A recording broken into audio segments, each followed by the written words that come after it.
Hi, everybody. Today I've chosen to talk about Chapter 5 in Part 2, Social Media and the Social Brain. So I'm going to tackle this a little differently than I normally do. I'm just going to talk about the chapter and basically summarize what it says, and then I'm going to give you my thoughts on social media because I think that's the best way to go about things. So the reading talks about how social connection is a fundamental need for human well-being and survival. It reduces the experience of negative emotions and increases positive emotions. So the lack of social connections can be detrimental and can increase negative emotions. Social media platforms offer new channels for connection, such as sharing content, providing social affirmation, and learning about others within the network. So in this chapter, they review emerging evidence highlighting the relationships between social media, emotional experiences, and the brain. So neuroimaging can be used to study social and emotional experiences. It can track multiple cognitive, social, and emotional processes simultaneously unfolding in participants' brains as they process information, such as social media experiences and reward value experiences.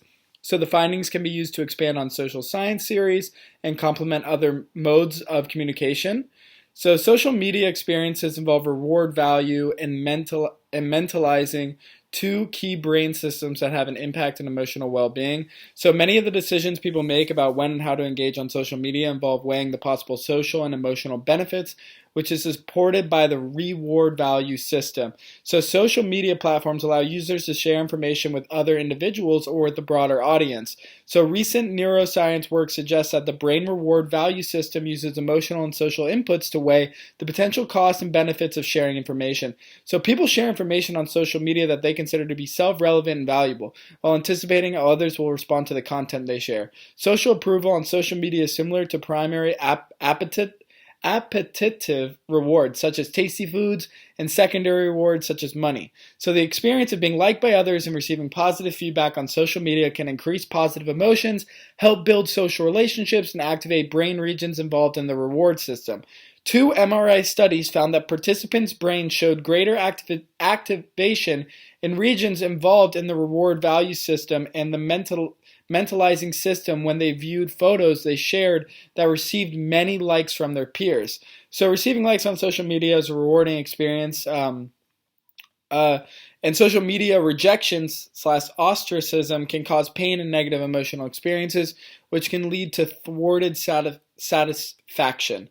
So inclusion on social media led to lower self-reported levels of belongingness, self-esteem, and meaningful existence. Social media affordances such as friending, messaging, liking, and following can be an integral in fostering well-being. So the brain automatically tracks the potential emotional value of different network types, such as who is well liked and who is frequently nominated as providing emotional support and empathy. So these studies indicate that the reward value system and mentalizing systems may be involved in tracking specific social and emotionally relevant attributes and may help individuals form social relationships and improve well-being. So people with larger online social networks may have a larger amygdala. It's a part of the brain that processes emotions, fear, anger, and pleasure. And then we go on to talk about adolescents use social media to receive social support, feel included, and foster social connections. They use social media for several hours a day. Adolescents find sharing rewarding, but use more cognitive resources to consider the social risk of sharing. They use social media to explore their identity and connecting to like-minded others on identity-based social forums. Adolescents today meet developmental milestones like managing relationships, identity, exploration, and developing autonomy from parents in part via social media. Future research on social media and the brain should focus on adolescent social media. That's what the reading says. And the important socio-emotional development changes that occur during adolescence.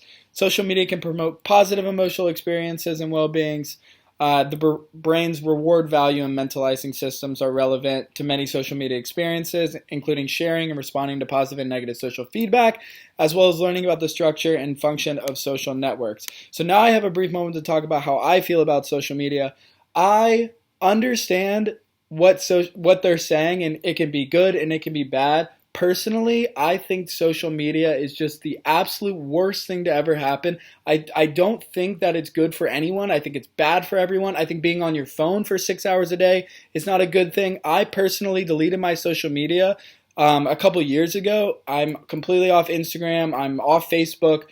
The only thing I have is Twitter because I had to download it for this class, which, for journalism, you have to have Twitter. So I have my own like professional journalism account. But I think Instagram, when it says, oh, likes and rewarding and all these things are good and they're good for people. Well, you know what gets most likes on Instagram? It's not things that you want to be promoting. It's people that are doing things that, it's like, it's hard to explain without, like, it's women that are posing with no clothes on. It's people that are doing outlandish things, and that's what's getting all the likes nowadays. I just think it's really bad mentally for everyone. I think like having Instagram and focusing on likes, it's not real. Like those friendships, like I get why people have social media, but personally, I just think it is so negative, and I think people value it so much more than they should. And I'm going to use it professionally, but I don't think I'll ever focus on it in my personal life because I think it's really bad for my mental state and my well being.